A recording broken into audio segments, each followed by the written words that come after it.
Hey, I'm Renee, but you can call me Blade, and this is the Oh My God Show. And we are in the book of Genesis now, Genesis chapter 38. And the Bible is broken down into two parts, the Old Testament and the New Testament. And it has a total of 66 books. Now, each book is divided into chapters and verses. Now, in the previous chapter, in chapter 37, we saw where Joseph, because of the hatred, the love that his father had for him, and the hatred and jealousy that his brothers had for him, they finally decided to sell him into slavery. And now he has been bought by the captain of the guard called Potiphar in Egypt. In chapter 38, it talks about Judah and Tamar. Now let's get right into it. Now in chapter 38, verse 1, it says, "At that time, Judah left his brothers and went down to stay with a man of Adullam named Hira. There Judah met the daughter of a Canaanite man named Shuha. He married her and made love to her. She became pregnant and gave birth to a son who was named She conceived again and gave birth to a son and named him Onan. She gave birth to still another son and named him Selah. It was at Kezib that she gave birth to him. Judah got a wife for her, his firstborn, and he named her Tamar. But Judah's firstborn, was wicked in the Lord's sight, so the Lord put him to death." Now in verse 8 it says, "Then Judah said to Onan, 'Sleep with your brother's wife and fulfill your duty to her as a brother-in-law to raise up offspring for your brother.'" In verse 9 it says, "But Onan knew that the child would not be his. So whenever he slept with his brother's wife, he spilled his semen on the ground to keep from providing offspring for his brother."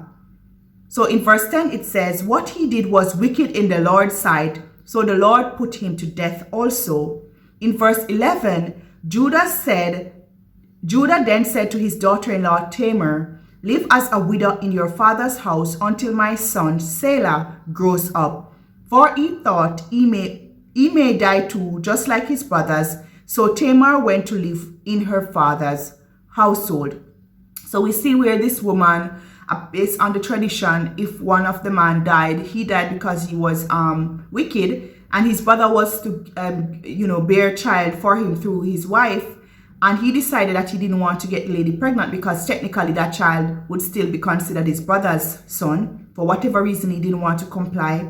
And now the other one was also killed because what he did God was not pleased with what he did. Now the last son is much younger, and now the lady has to come to the house to wait for him to grow up so she can have a seed through him, right? And in verse 12 it says, "After a long time, Judah's wife, the daughter of Shuha, died. When Judah had recovered from his grief, he went up to Timnah to the men who were shearing his sheep, and his friend Hira the Adullamite went with him." Now in verse 13, "When Tamar was told, 'Your father-in-law is on his way to Timnah to shear his sheep,' she took off her widow's clothes, covered herself with a veil to disguise herself, then sat down at the entrance to Hinnom, which is on the road to Timnah. For she saw that though Selah had now grown up, she had not been given to him as his wife." Now, the father-in-law, she married the first one. She had to sleep with the second son and still didn't have children. The father-in-law told her to wait in his house. He didn't give her permission to go and get married again or whatever. To wait in his house for how many years, I don't know, until the younger child grew up so that he can marry her. But now that the child is old enough to get married, the father-in-law has conveniently forgotten the agreement. So she's just sitting around, no child, no husband, waiting around for who knows what. Now, so she decided to disguise herself now. So anyway, let's go. I was going ahead of you, sorry. In verse 15 it says, "When Judah saw her, he thought she was a prostitute. for she had covered her face. So she knew that he was going somewhere, so she had to like sneak out and go to try to meet him. She covered herself, pretended to be a prostitute. Not realizing that she was his daughter-in-law, he went over to her by the roadside and said, "Come now, let me sleep with you." I don't know if the lady Tamar knows that her father-in-law has a tendency to sleep with prostitutes or whatever, but she figured out that that would be a way to get him to sleep with her. "Now, and what will you give me to sleep with you?" she asked. And then in verse 17, "I'll send you a young goat from my flock," he said. "Now, will you give me something as a pledge until you send it?" she asked. In verse 18, he said, "What pledge should I give you?" She says, "Your seal and its cord, and the staff in your hand," she answered. So he gave them to her and slept with her, and she became pregnant by him. Now in verse 19 it says, "After she left, she took off her veil and put on her widow's clothes again." So all these years, sitting down in this house, dressing like a widow, waiting for this man to grow up to marry her, it has not been happening. She's just been overlooked. So she decided that she's gonna take matters into her own hands to solve her own problems. Now in verse 20, "Meanwhile, Judah sent the young goat by his friend, the Adulamite, in order to get his pledge back from the woman, but he did not find her." So remember that she was supposed to exchange the stuff that he had given as a surety or guarantee that she's gonna send back the goat. And so he sent someone there and they didn't find her.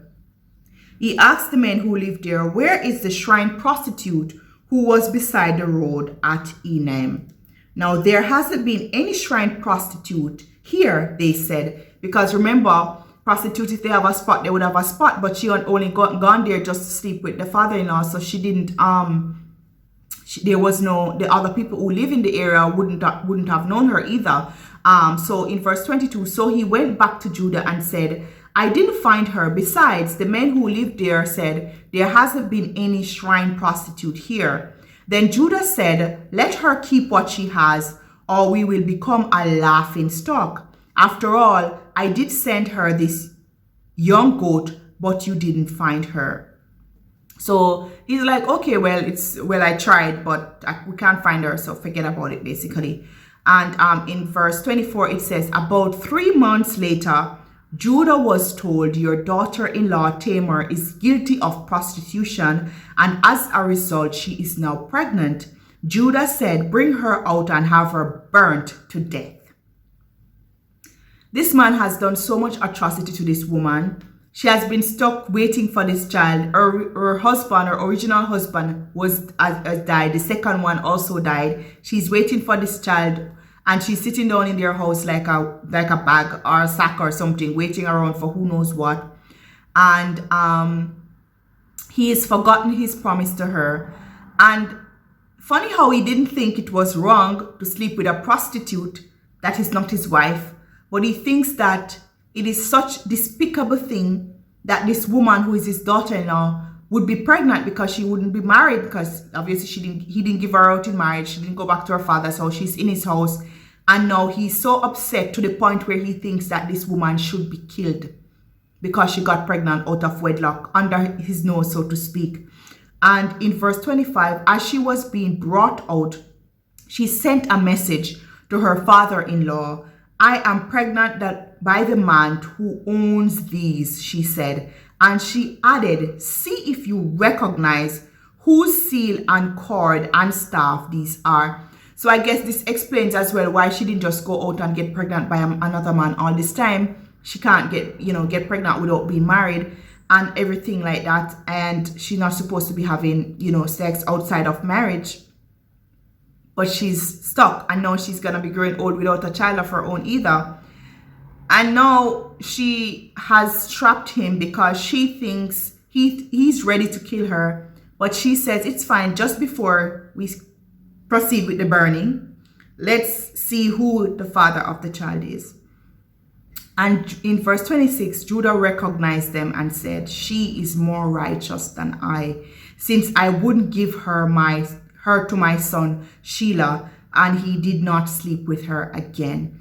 No, he cannot kill her anymore because he is the guilty one here. She is a woman who has been used by this family, abused by this family, left aside like trash.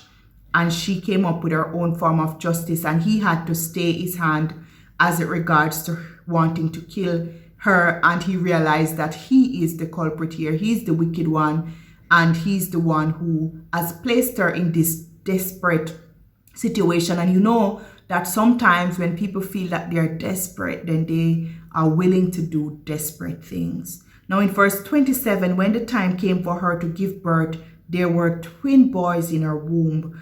As she was giving birth, one of them put out his hand. So the midwife took a scarlet thread and tied it on his wrist and said, "This one came out first." But when he drew back his hand, his brother came out, and she said, "So this is how you have broken out."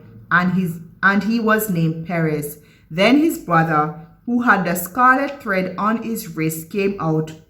He was named Zerah. So he beat his brother to being the firstborn, even though technically the other one with the scarlet thread was the firstborn. It's very critical for the nurse to do something like that, because you know, as I said in previous scriptures, where being the firstborn is a big deal. It comes with blessings, it comes with inheritance, it comes with a lot of things. So it's very important to know who was born first. Thank you so much for being a part of this journey. We will go back in the coming chapters to Joseph. Now we saw where this story of how this man, Judah was very unfair to Tamar, and she found her own form of justice. Sometimes women, you use your brain.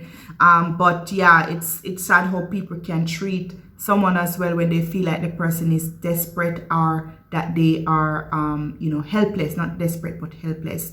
Thank you so much. Thank you, God, for the people who are watching here, oh God. I pray, oh God, that they will never find themselves in desperate situations that will cause them to do desperate measures. I pray, oh God, that even in the face of trials and temptation, oh God, that they will still live upright before you, oh God, and that they will still do the right things at the right time. And I pray, oh God, that like Judah, they will be able to see their own mistakes and faults in challenges, and they will be able to run to you, oh God. Father God, I thank you for giving us life and hope and second chances, even though we often mess up. We thank you for being a merciful and a glorious and a wonderful God. In Jesus Christ's name, amen. Thank you so much for being a part of this journey, and I will see you next time. Bye. I'm Blade, and I'm cutting. See you next time.